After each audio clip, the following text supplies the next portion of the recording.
All right, welcome to Science for Thursday. Today we are going to continue talking about the space, not the space. We did the solar system.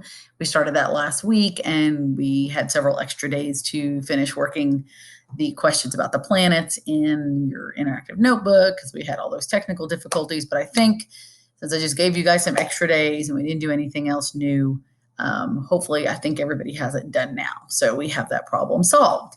So tomorrow on Friday or Monday, whichever day you decide to do it, you'll be doing some of the chapter 3 pages in the interactive notebook. So remember, you'll just need to go into your Google Drive to open it up and do the pages, and then just close out of your Google Drive, and we'll just keep doing it that way until we are all done with, I think there's 6 or 7 chapters, and then you'll turn it in at the end. Okay, I can still access them even though you haven't turned them in. I actually can go and look at all of your interactive notebooks, and I've been slowly checking to see that everybody's keeping up with it. So make sure you keep up. So today we're going to talk about stars, the life and death of stars. So you should have already printed out the notes. There's not much. You could see it was just one page and then, well, almost 2. I made the font a little bigger. It was smaller than the other pages. So it's not too much. And there are a couple of videos that are built into the PowerPoint, but like I've done in the past, I'm going to post the videos separately so you can go back and watch them after you've taken your notes. And if you don't finish watching them all today, you can always finish watching them on Friday or Monday because they're pretty interesting, but they're all pretty short. So anyway, so let's talk about a star's beginning. Okay. So there's this really cool graphic that is in these PowerPoints that I wish I could print these out for you, but they're really cool. But one of the things you're going to learn about stars is they don't all have the same life cycle. It depends on how much mass there is in the initial protostar, or in the initial. Anyway, we're going to get into that. So it depends on. So you're going to see that they all start out as protostars, but some of them have much smaller mass. These ones down here at the bottom, and they're going to go through very few stages of this cycle, and whereas the ones that are the largest are going to go through different cycles. So we're going to kind of try to explain this diagram a little at a time as we go. So all stars begin their lives as a nebula, and basically a nebula is huge clouds of dust and gas. They are mainly hydrogen and helium, so that's the part you're going to be adding there on your notes. Again, this is just like the other science PowerPoints. You're just going to write down the stuff that's underlined in bold, so it's really easy. So mainly hydrogen and helium is just a big ball of gas, basically dust, clouds of dust and gases. So within these clouds, the dust particles are kind of bumping into each other, and they're growing and they're bumping into each other, and there's these gravitational pull pulling those particles towards each other. And as it gets stronger and stronger, they're attracting more and more particles. And once there's enough particles together that have been pulled together, then it forms a protostar. Okay, and protostars become stars and fusion begins. So it takes all this kind of gathering of gas and hydrogen and helium and these little particles that are just pulling together. And then it starts this nuclear fusion, which we'll talk more about how the fusion creates a star. So this is just there's a lot of really cool pictures of nebulas in here. I think when the first day we talked about astronomy, one of the videos that you guys watch, and it was showing all those beautiful images from space of so many different nebulas, and they're just beautiful. So anyway, this is just a protostar forms. You're really not missing anything else there. And then the protostar becomes stars and fusion begins. So that's when everything, it kind of just comes, it's like the light gets turned on. Okay, so I should have moved these a little bit. My face is covering up part of it. Can I move this? Oh, can I move it though? I don't think I can. I can go smaller. No, I don't know. Anyway, okay.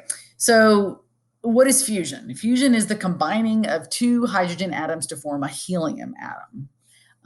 And basically that creates huge amounts of energy when that happens. Eventually, the fuel does run out, though. So stars don't last forever, although some last a lot longer than others. And when they do run out, they're either going to become a brown, a red, or white dwarf, a neutron star, or a black hole. And you guys, black holes are always super interesting. So what a star becomes depends on its initial mass. And I think just the L got cut off there. So how much mass it had initially meaning in the beginning when it first was formed. Okay, so there's different meanings for initial. It can be you writing your initials to sign something, or initially can mean at first, how it began. So what the star becomes depends on how much mass it had in the beginning, basically. So let's see. So down here, and I mentioned this at the beginning, these protostars, mass is basically just the amount of space it takes up, right? Like the density of an object there. Well, not really density, the mass of an object. Something's ringing. So you can see that these protostars there's a lot less mass to them than this protostar. So this protostar is going to be turned into something completely different than these, okay? And we're going to find out where does our sun fall into this scale, and what scientists project will happen to our sun in the future. So, let me go back really quick. Remember we said it depends on how much mass they started out with. So we're going to start with, these are like low mass, and then you're going to get into more medium mass and then high mass. So that's kind of the way this scale works. So low mass stars is what we're going to start off with. Darn it. I really should have moved these pictures over. I apologize. This is Jupiter and this is Earth right here. You can barely see it. So brown and red, these are brown and red dwarfs.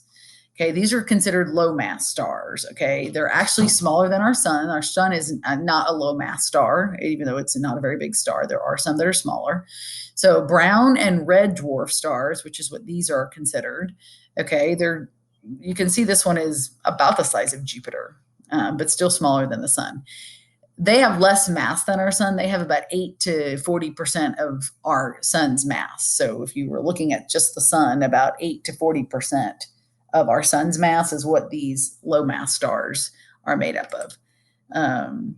These small low mass stars, interestingly enough, last longest. So that's kind of interesting. You would think the small ones would burn out quicker, but they don't.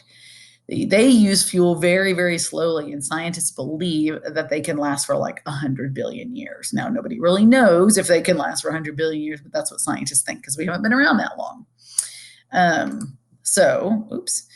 There's nothing spectacular about these guys. They're just little stars that burn forever. I think that's pretty spectacular, but whatever. Okay, so that's, again, these guys. Okay, there's the red and the brown, and they just turn into a white dwarf at the end, and there's nothing spectacular. These are prettier, though, I gotta say. So there's the intermediate mass stars. Now, our sun falls into this category. So anything that's between 40 to 800% of the mass of our sun is considered intermediate. So that's a huge category. So about the size of our sun, or more than half, to 800 times larger than our sun. So obviously the sun is in the low end of that category, right? Of intermediate stars. We're kind of one of the smallest. So scientists feel like they last about 10 billion years. Eventually, at that time, what scientists believe is that the cores collapse because basically the hydrogen gets used up and there's no more hydrogen that's being converted into helium. So that nuclear fusion that's happening just kind of stops.